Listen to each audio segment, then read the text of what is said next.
on the part of the Committee on Public Accounts is reading some order. Please be in prayer for today's committee hearing, and we request everyone to please rise. Let us place ourselves in God's presence.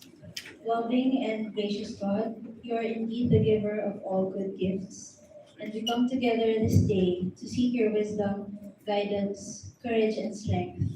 Be with us in our deliberations and help us to be wise in the decisions we make for the committees and for the good of all those who have placed their trust and confidence in our leadership. Give us insight to lead with integrity so that our decisions may reflect what is right and good. Keep us from short-sightedness and help us to make decisions that strive to be for the good of all, while guarding us from blind self-interest. Finally, dear Lord, grant us the humility to always seek your will in all that we do and say. All glory be to you, loving God, now and forever. Amen. Please remain standing for the singing of the national anthem.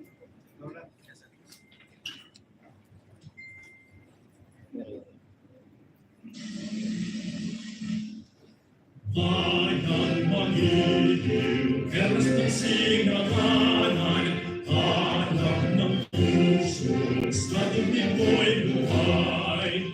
Upang hinirang, kuyan ka ng magiging, sa manlulupig, ikapasisiin, sa at bubog sa simula, sa langit mong buhaw, may ilatang tula at awit sa paglayang minamahal, ang kislat ng matawat mo'y tagumpay na nagdidinig, ang bituin ng araw niya kailan pa may di magdidinig, lupa ng araw ng walang ating magsinda, buhay ay langit sa piling mo.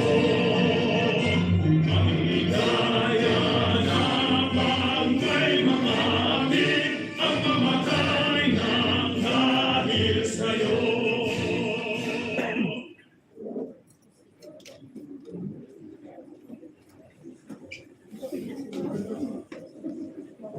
The next part of the agenda for today's committee hearing is the roll call of members and the acknowledgement of the source persons. Consent, we ask you, Congressman Arco.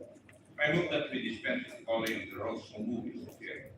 There is a motion to dispense with the calling of the roll, duly seconded, and hearing no objection, the motion is approved. The next part of the agenda is the approval and reading of the minutes of the meeting held last October 22, 2024. Is there any motion?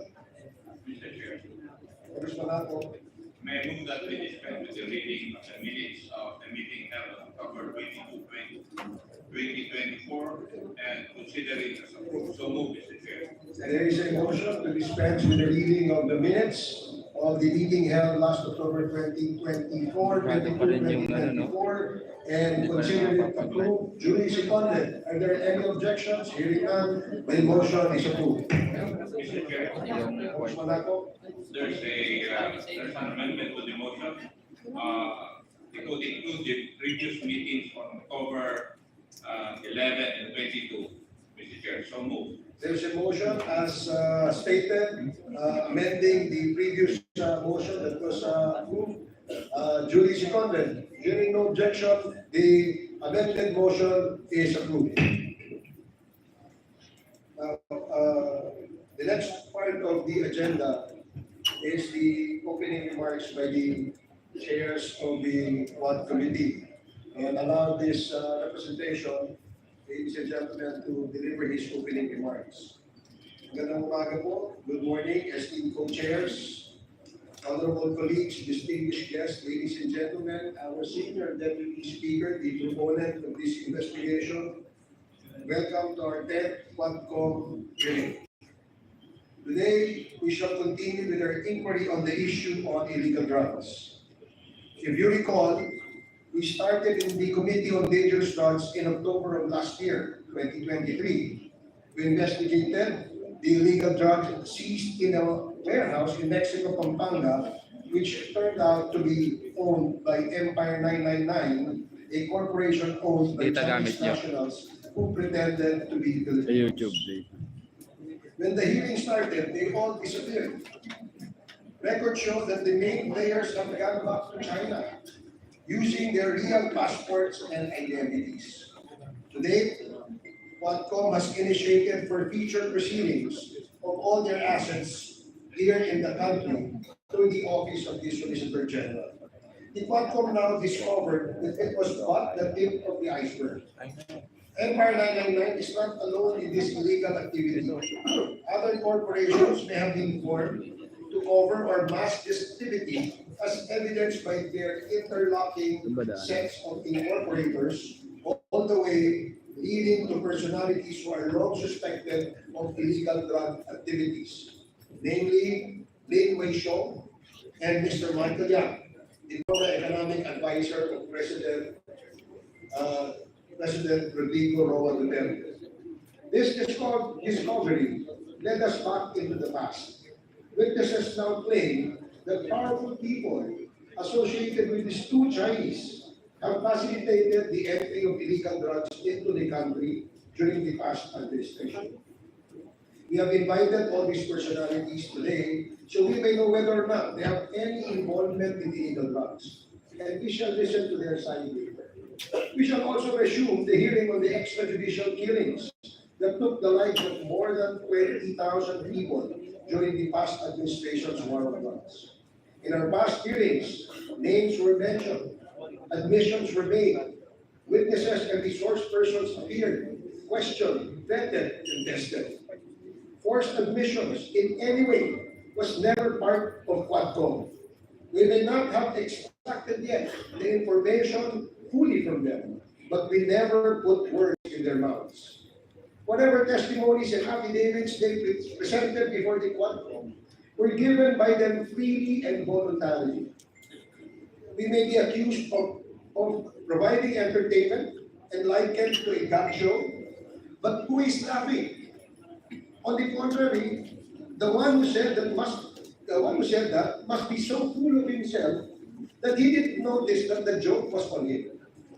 We are not here to pin down nor exonerate anyone. All we wanted was to know the truth. The same truth that the people have been longing for, most especially by the families of murder victims and the victims who survived. We intend to use these truths in crafting legislation, some of which we have already filed, as well as make recommendations to any agency to plug loopholes in their systems, if any is discovered. If along the way, people are found to be liable, it is our duty to make sure that justice is served. There is nothing funny about it. We only mean serious business. We have reached this point because in the course of the investigation, we found very disturbing facts and questions needing answers. We owe it to the people. As public servants, we pledge loyalty to them. They trusted us and voted us in office. We serve them. We will not use the Quadcom to exonerate ourselves and proclaim our innocence in the face of overwhelming evidence. Now, if I may, I invite all of you to look at the screen and see the inconvenient truth. These numbers are from the official PNP reports as published both then and recently, last October 21, and not just made up stories by the Quadcom. Ikumpara po natin ang unang 2 taon ng Duterte at DDM administration. Tingnan po natin ang total ng krimen o tinatawag na index crime volume. Sa unang 2 taon po ng Duterte administration ay nakapagtala ito ng 217,830 na krimen. Samantalang sa parehong panahon naman sa BBM administration, ang krimen ay bumaba ng napakalaki. 83,059 o nangangalugan na pagbawas ng 61.87% sa index crimes.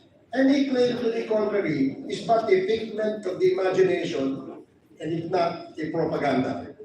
Pangalawa, Tingnan po natin mula July 2016 to December 2017 ay may mga namatay o pinatay na 4,354 sa mga police anti-illegal drug operations, habang 16,000 naman at 355 naman ang pinatay ng mga riding in tandem at mga di pa nakikilalang mga salari.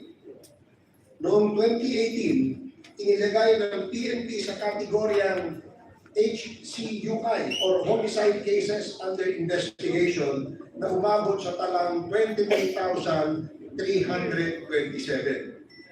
Samantala, mula July 2022 hanggang katapusan ng 2023, ang bilang ng mga napatay sa mga legitimate police anti-illegal drugs operations ay 73 lamang po.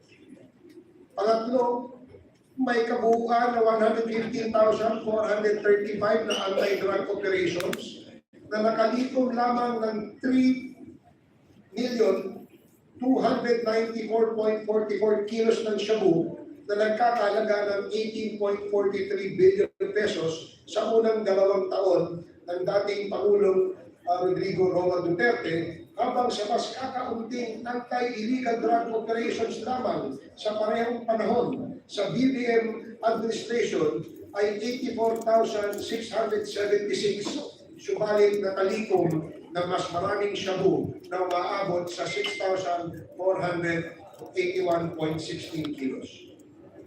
The anti-drug campaigns under former President Rodrigo Duterte from July 2016 to July 2018 and the current President Ferdinand Marcos Jr. from July 22 to early 2024 represent contrasting approaches in tackling illegal drugs and the crime in the Philippines. While both administrations aim to reduce drug-related crimes, their methods and resulting outcomes reflect significant strategic and operational differences. Here is a detailed comparison of the first 2 years of the administration's campaign. As been shown earlier, ang numero po ay hindi po nagsisinungaling, ito po ay galing sa Philippine National Police. Duterte's anti-drug campaign was characterized by an aggressive, highly visible approach involving frequent operations and a high fatality count. His administration focused on eradicating drug activity at all levels, which led to widespread arrests and significant drops in crime, but also raised concerns over human rights and due process. In contrast, the Marcos administration appears to have adopted a more refined approach with an emphasis on improved crime-solving rates and efficiency in enforcement. The significantly lower number of fatalities coupled with large drug seizures and high-value arrests suggests a strategic pivot towards disrupting drug networks through focused, intelligence-driven operations. This approach may reflect a more sustainable model aiming to dismantle supply chains rather than focusing on sheer arrest numbers or area saturation tactics. In conclusion, both administrations achieved reductions in crime and drug-related offenses, but the Duterte administration's approach was more intensive and controversial, with high casualties and widespread operations. The Marcos administration has made efforts to continue the campaign with fewer fatalities, a higher concentration on strategic arrests, and increased operational efficiency, suggesting a potential shift towards a more systematic and less violent anti-illegal drugs approach. The numbers mentioned above are real numbers. Sa totoo lang po, hindi namin alam ang mga tunay na pangyayari sa likod ng mga numero ito hanggang nag-umpisa ang ating investigasyon.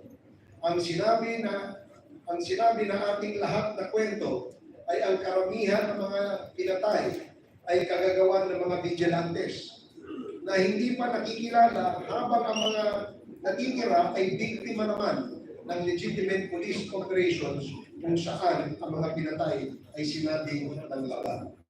Sa mga testimonyang malayang ipinahayag sa ating mga pandinig, ay naipakita na marahil dito ay bunga ng pamamaslang ng mga operatiba o pulis na inutusan pilitin ang mga nahuhuli na manlaban upang tuluyan na silang mapatay.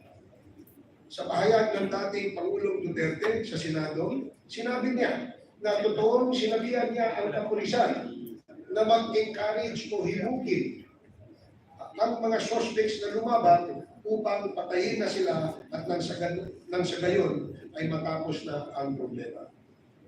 Mas nakakagimba ang mga pahayag na may pabuya o reward ang mga operatiba o operatibang makakapatay ng mga nasa listahan ng drug personalities. Hindi ito may kakaila sapagkat marami na ang nagsabi, kabilang na si dating Special Assistant to the President na ngayon ay Senador Bongo, sa kanyang mga interviews noon, kasagsagan ng war on drugs. Ang pangakong pabuya ang malamang na naging dahilan ng paglobo ng dami ng pinatay. Without validation of the so-called narco list, names may be added at will, whether or not the person is a drug personality, as in the case of General Wesley Barayuga, whose name was added to the list way after he was killed. May mga nagsasabi na maganda ang mga naganap na patayan sapagkat mga drug lords naman po ang napatay o ang mga adik na kriminal. Subalit sa ating investigasyon, lumalabas na may mga ibang drug lords na napatay, subalit iilan lamang, samantalang madaming mga malalaking drug lords ang nagpatuloy sa kanilang gawain at na protektahan pa ng gobyerno at nabigyan pa ng titulo imbes na maimbestigahan. Libo-libo ang mga pinatay ng mga tricycle drivers, homeless na nasa kariton, construction workers, at mga ordinaryong tao na halos wala na nga makain at walang laban, mga taong napagtripan na lamang. Ito ba ang mga drug lords? Pagkain nga, wala sila. Pagdroga pa kaya? Mga batang inosente, gaya ni Kian de los Santos, basta na konsuladahan ka, delikado ka na. Lahat ng patay may required na katumbas. Sino ba ang ayaw maging ligtas ang ating mga lansangan sa mga masasamang elemento? Subalit kung ang mga pinalit sa mga masasamang elementong ito ay mga otoridad na naghahanap buhay, mas nakakatakot maglakad sa lansangan at baka masama ka sa missing persons or unsolved homicide cases. Ipagpalagay na natin na mga adik ang ibang pinatay. Bakit pa tayo naglaan ng daan-daang milyon sa pagtatayo ng mga drug rehab centers kung papatayin din lamang natin sila? Ito ba ang dahilan kung bakit hindi nagamit ng full capacity or in full capacity yung ating mega rehabilitation center na nandoon sa Nueva Ecija? Pag drug addict ka ba, wala ka ng karapatang mabuhay dahil wala ka ng silbi sa buhay. Ang mga pinatay ay mga tatay, nanay, anak, kapatid, apo, mga membro ng pamilya na may mga nagmamahal. Napakinggan natin dito ang kanilang mga naulila. Sila'y kaawa-awa at kalulus-lus. It is really sad that human lives were lost and wasted just to prove a point that we are against illegal drugs. The right to life is paramount as it is God-given and precedes all other human rights. Without life, there can be no rights. Quadcom will not sit idly by in the face of all these discoveries. We intend to get to the bottom of all these issues fairly, honestly, and truthfully. Hiningi po namin ang inyong buong pagtitiwala. Hindi po kami nag-aakusan lamang dahil sa politika o ano paman. Kayo po ang humusga. Inilalakad lamang namin ang aming mga impormasyon at katotohanan base sa mga salaysay, tunay na pangyayari at mga dokumentong nagalap sa aming mga pag-iimbestiga. Patuloy po namin babantayan at sisiyasatay sa atin ang mga aligasyon, akusasyon at impormasyon para mapangalagaan ang ating bayan. Maraming salamat at magandang umaga po sa ating lahat. The next to deliver his opening remarks is the Chair of the Committee on Human Rights, Congressman Benny Abante. You are recognized. Thank you, Mr. Chair. Sa ating pong Senior Deputy Speaker, sa ating Deputy Speaker, sa aking mga co-chairs, ladies and gentlemen, colleagues, mga kababayan, magandang umaga po sa inyo lahat. We gather here once more for the 10th time, not merely to sit in one of our typical hearings, in order to file one of our usual committee reports, but for something far greater. We have convened again because we cannot and we must not lose sight of the purpose that drives us. The pursuit of justice for the victims of illegal drugs, for the victims of pogroms, and for the victims of extrajudicial killings. To help remind us of why we dedicate so much of our time to this task, I ask you to remember the name of Kian de los Santos, that young man, that minor, whose life was tragically cut short by a bullet fired in the dark. We are here today for Kian and for the countless innocents like him who died in the name of a misguided, bloody war on drugs. To our people and to everyone here, I say enough. Enough with the gaslighting. Enough with the destruction. Enough with the squid tactics. We cannot be knocked off course by words meant to confuse or mislead. At this point, there is one voice we must focus on. One that was used under oath in the halls of the Senate. Last week, former President Duterte himself spoke before the Senate and the nation, and in his own words, took responsibility for the blood spilled in his war on drugs. He did not deny. He did not deflect.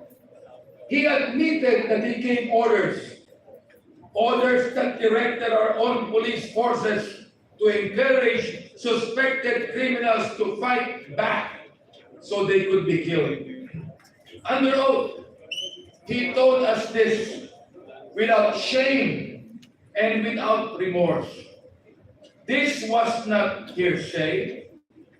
This was not speculation.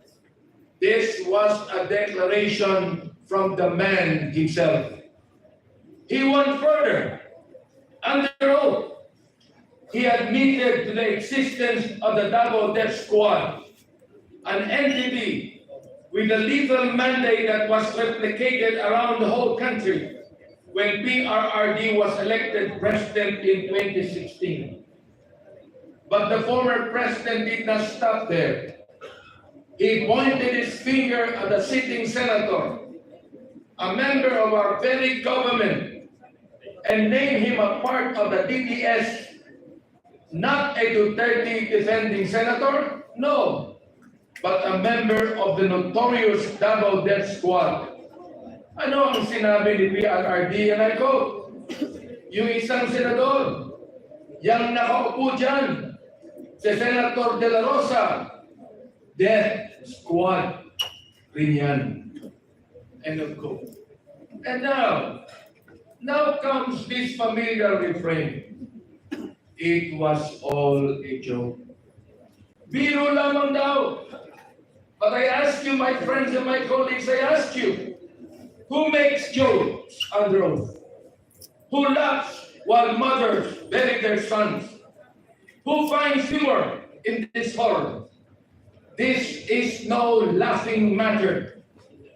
The lives lost, the grief that lingers, the blood spilled in our streets, these are not punchlines in a cruel joke. These are lives, young innocent lives taken from us. But perhaps we should not be surprised. Perhaps we should not be shocked that this sacred issue, the sanctity of life, is treated so trivially. We have seen time and time again how human life has been cheapened, how easily these men speak of death, how casually they wash their hands off the blood of the innocent. As Proverbs 31 verse 8 and 9 reminds us, and I quote, "Open thy mouth for the dumb in the cause of all, such as are appointed to destruction. Open thy mouth, judge righteously, and plead the cause of the poor and needy." End of quote. We are commanded to raise our voices for those who cannot speak, to seek righteousness for those who have been silent, and demand justice for those who have suffered unjustly. This, my friends, this is why we must not falter. This is why we must not rest, why we must not turn away.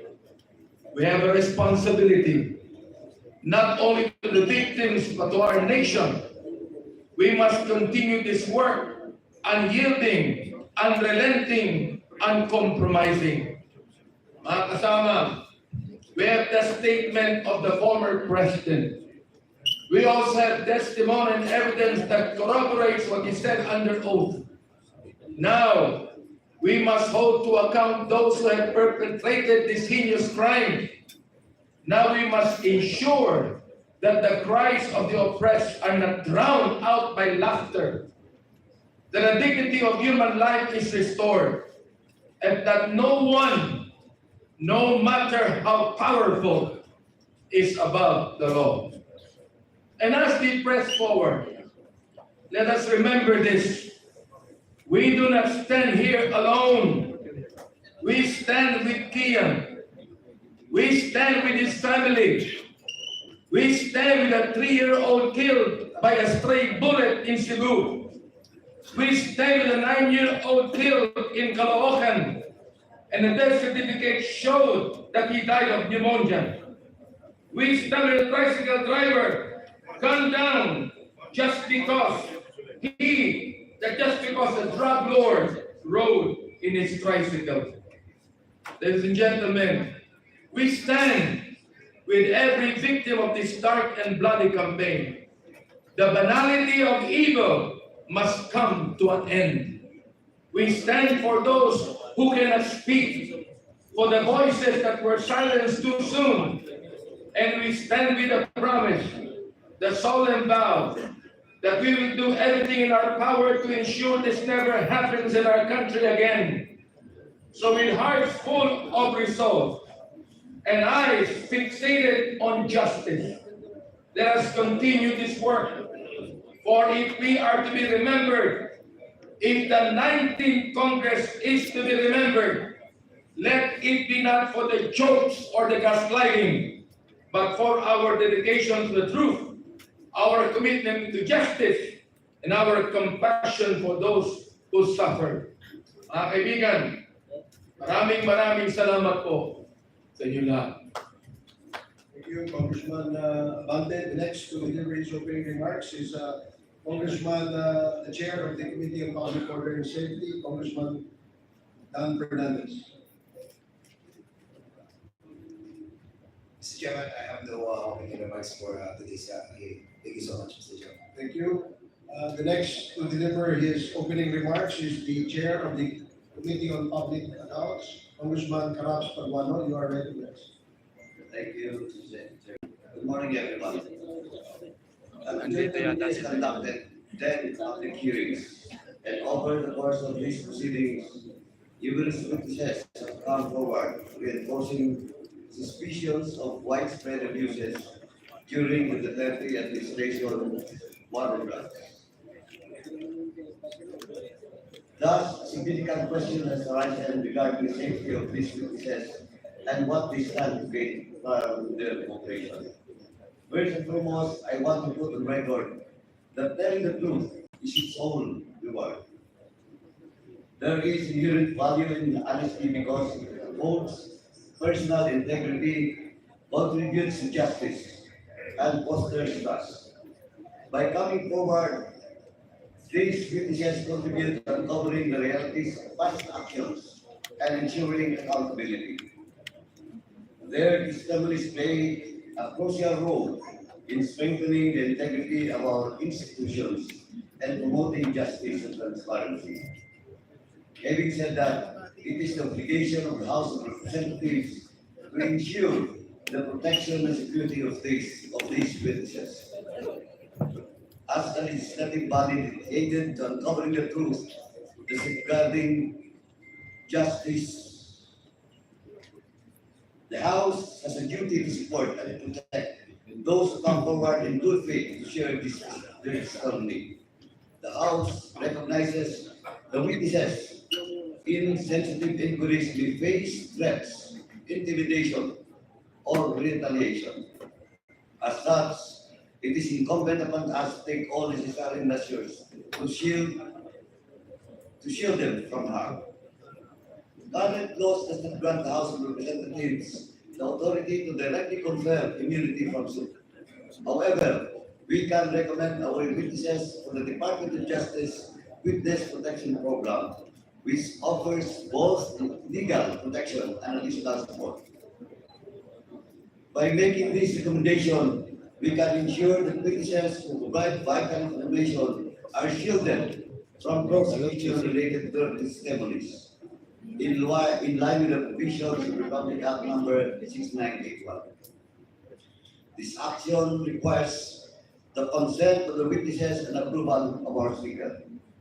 In addition, we may consider the option of granting protected custody to ensure the physical safety of resource persons who may be at risk due to their involvement in this investigation.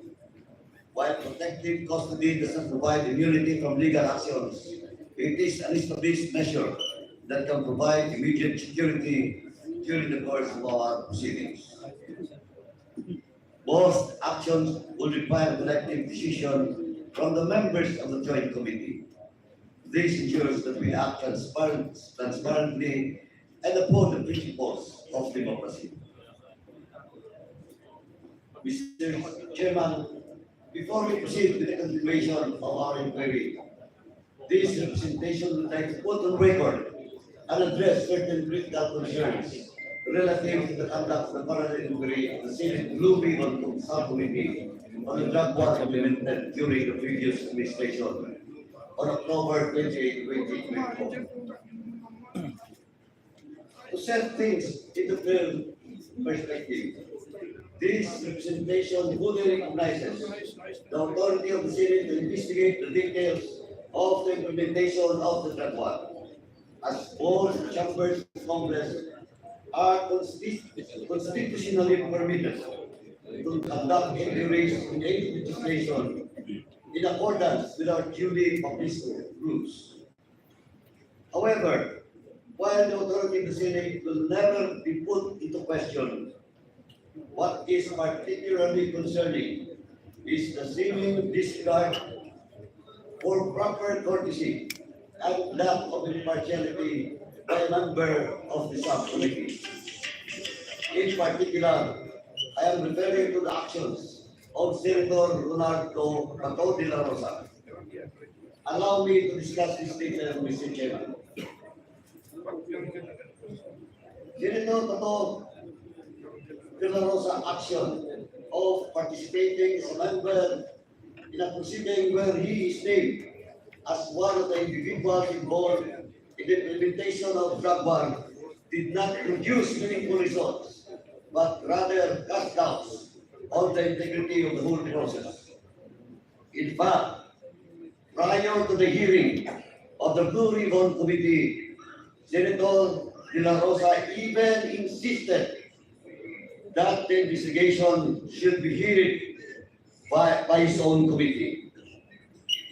This action of a sitting member of Congress not only demonstrates disregard to existing rules and processes, but also undermines the integrity of the institution that he is bound to respect.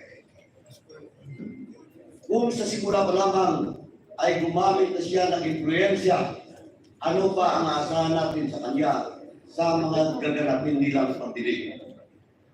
He was the PNP chief when the previous implementation introduced the war on drugs. He also admitted that there were killings attributed to the war because of alleged cases of nanabal. In short, he was not only involved, but was in fact one of the figureheads of the campaign during its inception. Hence, he should have been mindful that his presence in the hearing as a member of the panel would compromise, if not invalidate, the whole proceeding. Hindi naman pwedeng ikaw ang mag-imbestigahan sa iyong sarili.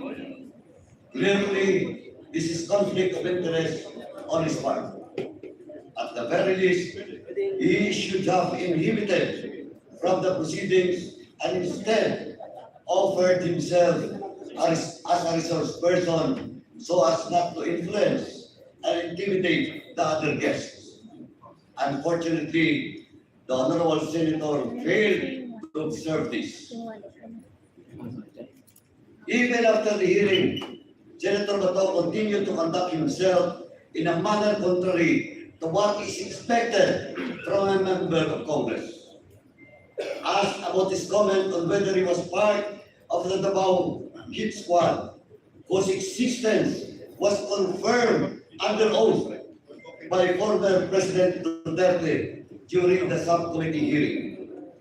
Senator De La Rosa downplayed the same, claiming that the former president was just joking and there was no death squad to speak of.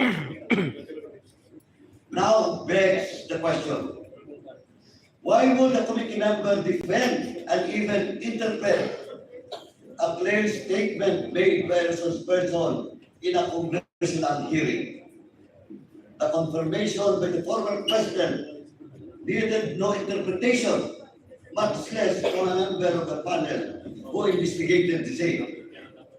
If you would ask me, it is as if the Honorable Senator came to the defense of the former president while seeking to exonerate himself from any liability.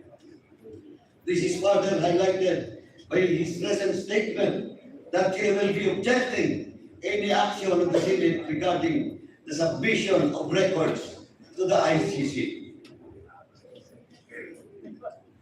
The Honorable Senator's present actions are truly disappointing, Mr. Chairman.